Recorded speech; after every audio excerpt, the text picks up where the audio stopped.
प्रिय दर्शकों नमस्कार। आज की इस वीडियो में हमारी चर्चा का विषय है कि की जाने वाली पाठ पूजा का संपूर्ण फल क्यों नहीं प्राप्त हो पाता, या ये कहें कि मन मुताबिक फल क्यों नहीं प्राप्त हो पाता।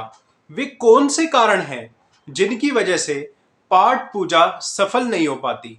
सफल तो होती है लेकिन हम देख नहीं पाते वह किस प्रकार से सफल होती है। प्रभु की लीला प्रभु ही जानते हैं। लेकिन हम ये समझ बैठते हैं कि हमारे द्वारा की जाने वाली पूजा सफल नहीं हुई, लेकिन वे कारण जो पाठ पूजा को आपके मन मुताबिक फल प्रदान नहीं करने देते, उन कारणों पर आपने यदि दृष्टिपात किया हो तो आप पाएंगे कि अगली बारी में जब आप उन कारणों से शिक्षा लेकर के अपने व्यवहार में, अपने पाठ पूजा के तरीके में बदलाव, शुभ बदलाव करते हैं तो शुभ फल प्राप्त होता है। तो वे कारण हम आपको अब बता रहे हैं, ध्यान से सुनिएगा। देखिए, सबसे पहला और सबसे मुख्य कारण भगवान श्री कृष्ण कहते हैं कि कर्मण्यवाधिकारस्ते, कि आपका कर्म करने पर अधिकार है। जब आप कोई भी पाठ पूजा इस भावना से करते हैं कि मेरा अमुक कार्य सिद्ध हो, कि मुझे अमुक फल प्राप्त होना ही चाहिए, तो बस आप यही गलती करते हैं।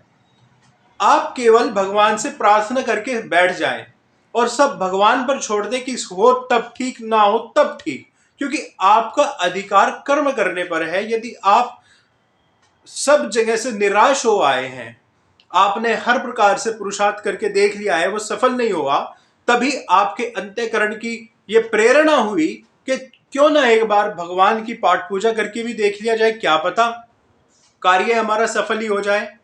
और आप ये भावना करके पूजा पाठ करने लग जाते हैं इस उद्देश्य से कि कोई दैवी शक्ति, आप पुरुषार्थ तो कर ही रहे हैं, क्योंकि बिना उद्यम के, बिना पुरुषार्थ के कोई कार्य सिद्ध नहीं होता, ये बिल्कुल निसंदेह है।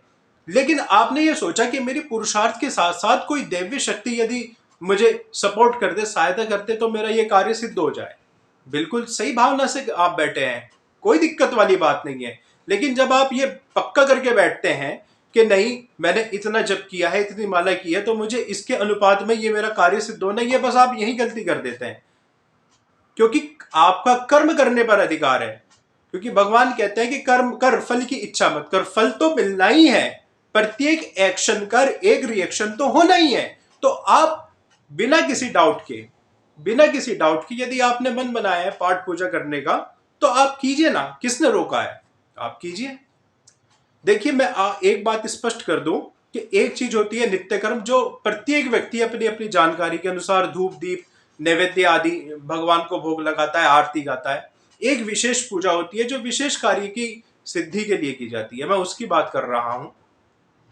और अधिकांश व्यक्ति उसी ओर देखते हैं, जो व्यक्ति कुछ विशेष पूजा करता कराता है, कि भाई मुझे इसका फल कितने अनुपात में मिला। तो सबसे पहला और सबसे बड़ा कारण तो यही है कि आपका अधिकार कर्म करने पे है। आपने वैसा तो पुरुषार्थ किया है, अब आप आध्यात्म क्षेत्र में पुरुषार्थ कर रहे हैं, कर्म कर रहे हैं, तो आप सिर्फ कर्म करिए, पूजा करिए। फल की आपकी चलो इच्छा हुई है, प्रत्येक व्यक्ति मनुष्य है, कलयुग है, सबकी होती है।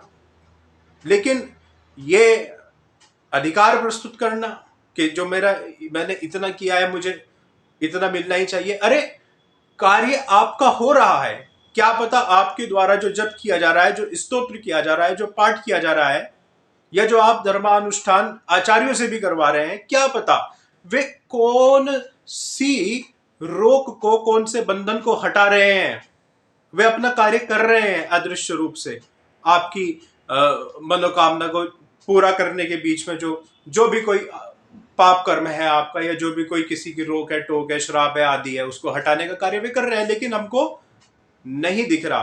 क्यों नहीं दिख रहा? क्योंकि हमारी आंखों की देखने की क्षमता वो सीमित है। ना हम बहुत ज्यादा दूर का देख सकते हैं, ना हम बहुत ज्यादा पास का देख सकते हैं। ये सूक्ष्म चीजें हैं जो सूक्ष्म जगत में उसी दिन से घटित होनी शुरू हो गई जिस दिन आपने मन बनाया। आप आसन पर बैठे नहीं थे, आप आसन पर बैठे नहीं थे, लेकिन जब आपने ये निश्चय कर लिया, उसी वक्त से सूक्ष्म जगत में हलचल शुरू हो गई थी। ये बात बिल्कुल पक्की मानिए। दूसरे कारण के बारे में चर्चा करते हैं। दूसरा कारण है सूर्य देव को जल देना। हम लोग बड़ी बड़ी पूजाएं कर लेते हैं, पाठ कर लेते हैं, लेकिन एक छोटी सी बात भूल जाते हैं जो कि बहुत जरूरी है, नितांत जरूरी है, नितांत आवश्यक है। शास्त्र भी आज्ञा करते हैं कि बिना सूर्य देव को जल दिए कोई कार्य, कोई पाठ पूजा लगती नहीं है, ऐसा बोला जाता है। क्योंकि सूर्य प्रत्यक्ष देवता है।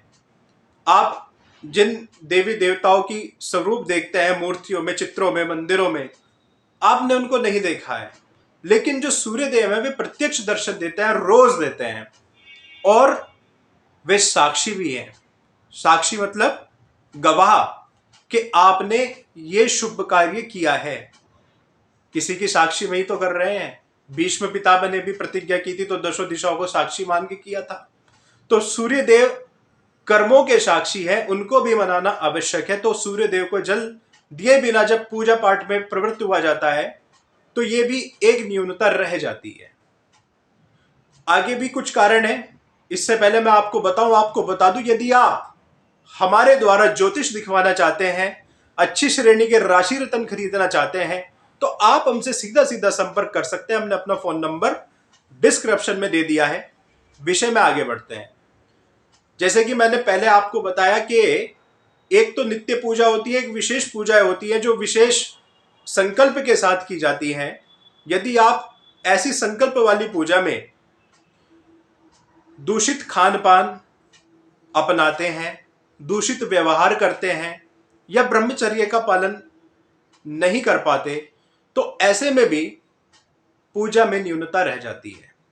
यदि आपने कुछ दिनों का संकल्प लिया है, 11 दिन का, 21 दिन का, 51 दिन का, 108 दिन का, वो आपकी योग्यता पर निर्भर करता है, आपके सामर्थ्य पर निर्भर करता है कि आपने कितने दिन की पूजा ली है। तो आपको पूजा के उन दिनों में, जितने भी दिन का आपका संकल्प है, उन दिनों में दूषित खान पान, लहसुन, प्याज, मदिरा आदि के सेवन से बचना चाहिए। जहां तक हो सके ब्रह्मचर्य के पालन करना चाहिए। और जो कि अंडरस्टूड चीजें हैं, जैसे कि सत्य का पालन करना, झूठ ना बोलना आदि आदि, जो लोक व्यवहार में भी चीजें प्रचलित है, उनका भी पालन करें। तो पूजा के सफल होने की जो परसेंटेज है वह बढ़ती चली जाती है। और सबसे बड़ी बात बताऊं, सबसे बड़ी बात है श्रद्धा और विश्वास।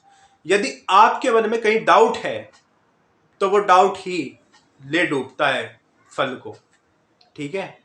और यदि आप सब संदेहों से, सब संशयों से उभर करके, इन सबको एक तरफ करके, सभी नेगेटिविटीज को, क्योंकि आपके मन में जो संदेह आता है ना, जो डाउट्स आते हैं, यही वे नकारात्मक शक्तियां हैं, यही वे भूत प्रेत पिशाच हैं जो रोकते हैं शुभ कर्म करने से। इन सबको साइड में करके आप एकाग्रचित्त, श्रद्धा और विश्वास के साथ जपते हैं, भजते हैं, जो कुछ भी करते हैं, तो सफलता के चांसेस उतने ही ज्यादा बढ़ जाते हैं, यकीन मानिएगा आप।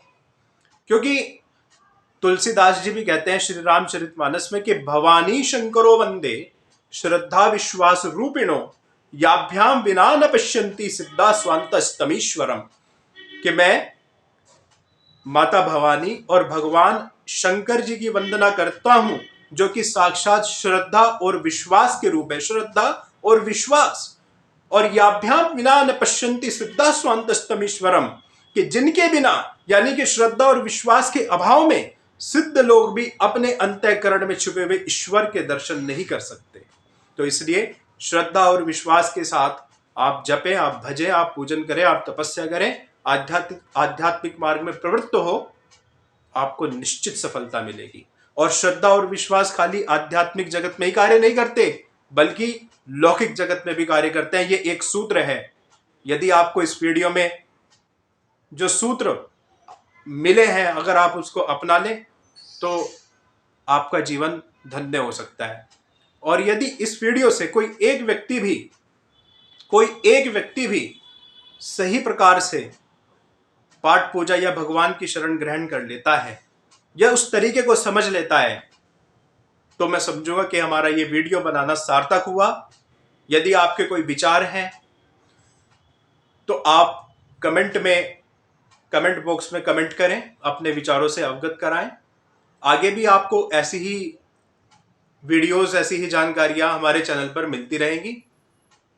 और एक बार मैं फिर आपको याद दिला दूं कि यदि आप ज्योतिष दिखाना चाहते हैं, आपकी ज्योतिष के बारे में जिज्ञासा है, कुंडली आदि बनवाना चाहते हैं, तो आपका स्वागत है।